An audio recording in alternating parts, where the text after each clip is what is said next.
Hi everybody, so I am making a chair video inspired by Kate Avery's chair video, which my wife, who is filming, watched Kate's and said that, how did she put this? She learned more from Kate's 5-minute video about antiques than she did in 7 years of being married to me. Sounds awful, okay. Because Kate made it accessible to people very who are informative. not very informative. If I ask you about an antique, I get like a mumbled response, but Kate explained it very well. I'm going to try not to mumble in this video, just for you. Thank you. But, Jen said that she learned more in that video than from being married to me for 7 years, so I just think I need to try to be more, more approachable to people who aren't obsessed with antiques, like I am, and try not to be pedantic and annoying so much. So sorry about that, if that's how my videos are.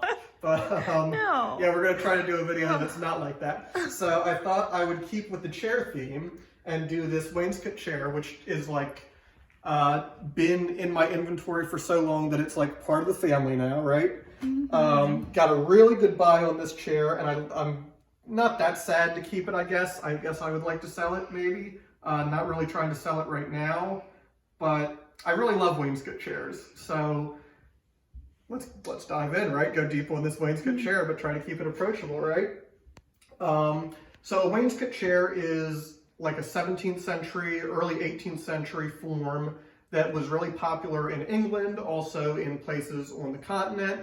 And basically, so what's happening is people from England are coming to America, and as they thrive and flourish, they want to have the comforts that they were used to at home in the old country. And it's also a way for them to signal to their friends and people coming to their house, oh wow, did you see Bartholomew's sick wainscot chair that he got made? I heard he got it made right in Philadelphia. Can you believe that? It looks just like the ones we used to have in London. So this fits that. This is probably made by somebody fresh off the boat, as they would say. Is that racist? I think that's okay. I think that's okay. There's a TV show called Yeah, you're good. Okay. But this was probably made by a cabinet maker, fresh off the boat from England, because the crest is really nice, really killer. I guess people have the tendency to think that early American stuff is, should look crude or not as good as the English counterparts, but in a place like Philadelphia in the 1690s, on through the 18th century, there's some people with a lot of money, and so the crafts people, the cabinet makers, the joiners, they have to keep up and reflect that desire for really good stuff, because those people, they got a lot of money and they just came over from England and they have pretty good taste. So you can see that this is not in my opinion, dumb looking or anything like that. This is pretty much on par with the quality you'd get in England at the same time. So I think this chair is 1720, and you might be thinking how could anybody know that chair is exactly 300 years old or something like that? So I thought it would be cool to look at that. Because that's something we don't really talk about much. If you're obsessed with antiques, it's just taken for granted that you look at a picture of a chair and you compare it to other chairs, and you're oh, that chair is a little earlier, that chair is a little later. So this chair is in between, and it's 1720. Oh, sidebar, I said early American, and I shouldn't have said that. I hate to say that. I hate saying early American, because 1720 for a chair, that might be early white America, but that's not really early America. Jen's rolling her eyes. She's no, you're right. I'm agreeing. But that's another video. That's a whole nother video. We're not going to get into that, right? Discussion. All right, so let's look at this chair in depth. So the first thing we see is there's a date, right? That says 1743. So it's convenient. It's not convenient, because that's not when the chair was made. Oh no. Don't think that's when the chair was made at all. But what's cool about that is this chair was passed down, and at some point, maybe grandchildren, it looks to me that was put on maybe in the 19th century, so a long time ago, somebody in the family, I would guess, was so proud of their chair that their grandparents had made back in 1720, more likely. Yeah. They put a date on it. That they guesstimated? They guessed, or they just put a date on it that had some significance to the family's history. Like maybe that, they knew this chair belonged to their grandfather, and maybe 1743 was when their grandfather got married or something like that. So that's a popular tale, like in the antiques world, like, oh, all this stuff was made, like dower chests were made when people got married, and like some of it's true, but most of it's not. It's a convenient way to like sort of connect emotional value to an antique, like saying, oh, that was made when my grandparents got married, but probably not true, but like probably how the date got there. So yeah, like we can't just look at the date on something and be like, okay, that chair was made in 1743, because even when they're relatively close, like in this example, anybody can carve that on there.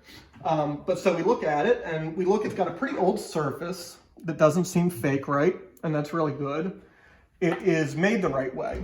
So this is all riven pieces of oak, and they are mortised and tenoned and then joined with little pegs. Can you get a close-up of that peg? That like off-shaped peg. There's a better one down here. Yeah. Yeah. It has nice wear. You can see how it's got this like old, probably, I don't know, 19th or maybe even 18th century surface that then on the edges is worn down, kind of like you would expect it to be. And so then one thing I really like to look for on chairs, or I guess anything with turned elements, is this is like a really helpful little tip. So zoom in here, and as we saw, like the stuff is pegged together, and mortised. As time goes on, those pieces of wood are going to shrink, maybe expand. Those joints are not going to be the same, like physically, as they were when the chair was made. So get really close so you can hear this. Closer, like right in here. So, because I don't know if they'll be able to see it if you're that far away. But look at. Can you hear that? Can you get really close? Can you hear it on the video and see it?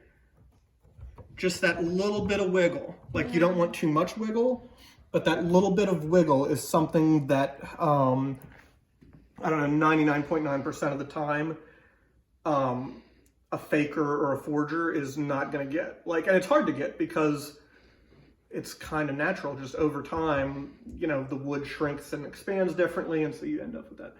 I just love that. It's more of a feel thing. It's a tactile thing. I can hear it. Maybe the video doesn't, put it off that well, but come to our house and wiggle our chair. You're all welcome. You're all welcome. But I don't know, if you have old chairs around, like, try that out. And I don't know, I just love that because it's such a good confirmation usually of what you think just by looking. So then we flip the chair all the way up, and we want to look for the oxidation and the color on the inside of these rails, which is hard on this example because, it's been refinished at some point in its life. We look at the seat, which is really old but replaced. This would have originally had a seat that looked like, that was paneled, like the back of the chair there. And they broke a lot because, as you can see, if you come in close, this panel, which also has that little bit of wiggle, which is nice. Yeah. It's feathered out, it's beveled, it has a beveled edge, and it gets real thin. You can imagine how thin it is out here. And so as a seat design, like terrible design, because it's all thin at the point that's supporting weight, and they just broke a lot. So that's why the chair is old, I guess.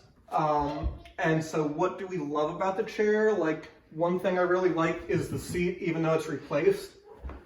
All this, like upholstery history, you can see that they tore up like a 19th century quilt and put it down on the seat. I love that. Yeah, I mean, I should, it's real debatable whether like I should, as a dealer, go ahead and have the seat replaced back to the original style. Yeah. But I just love this. Like, this is really cool. Like Kate Avery's chair that she shared, it had like an upholstery history, and I just love that, to think about the person who, tore up this quilt, like they weren't going to waste this quilt, so they put it down on this new seat, which is, it's not new, like it's really old. Like, this is probably a 19th century replacement.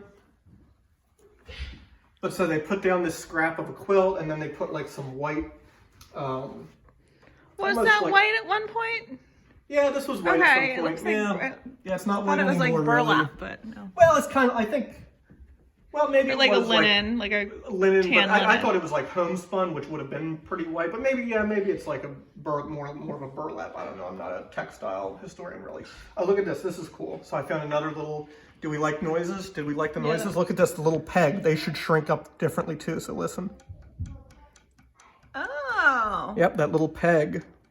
See the peg that joins the arm to this style. Mm. Wow. Whole chair is like a sensory toy. This chair is like a bargain. What's it called? MS, like memory. Yeah, I don't know. Like I don't know. They make the videos on YouTube where like you watch them and you go into a trance and chill out. Oh, I've never done that. Maybe I need to do No, that. I've never done that either. I think it's a thing. So yeah, I don't know what else to say about this chair. Like, it's really cool. I think anybody can appreciate it. It is very expensive, so it's not like the kind of thing that every collector can have or start out with. But there's lots of things like it that are priced where any collector can have it. There's a great book, American Seating Furniture by Foreman. And in it, he shows chairs like this, but he also shows chairs like from Northern Europe that are, you know, stylistically related, like part of what the craftsmen in America had been making where they came from. And those chairs are like super inexpensive. I actually could show you one in our office, but I'm not going to right now because the house, like, who knows what's going on between here and the office. I think it's okay. There could be naked kids, like there could be anything. Like, I don't know what the house is. The office in good condition? It's fine. It's fine. You know it's what? Fine. She says it's fine. Let's go to the office.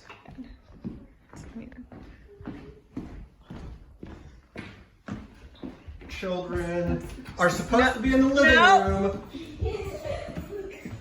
Just stay right there and I'll bring it out because there's better light out here. Okay, so here is a chair that Charlie actually has at his desk. This is Charlie's desk chair, and I'm trying to find good light with it. Maybe come around that way. But so this is, you know, this is a this is a wainscot chair that is oh gosh, I forget now. I don't think it's English. I think it's Northern. Oh. Sammy, stop. We have an intruder taking a walk. No, somebody's walking their dogs, yeah. I can't remember now whether it's English or Northern European, but yeah, this is of the same period, like maybe even a little earlier, 1680 maybe. Oh wow. And this was at an auction and I bought it for like $60 or something. Wow. Yeah, so even if you can't afford like the really amazing Philadelphia one like we were talking about before, if you're interested in the history, which I am, you can definitely get something like this for yourself for $60 that, you know, ties into that and relates to it and is really cool and fun to have in your house.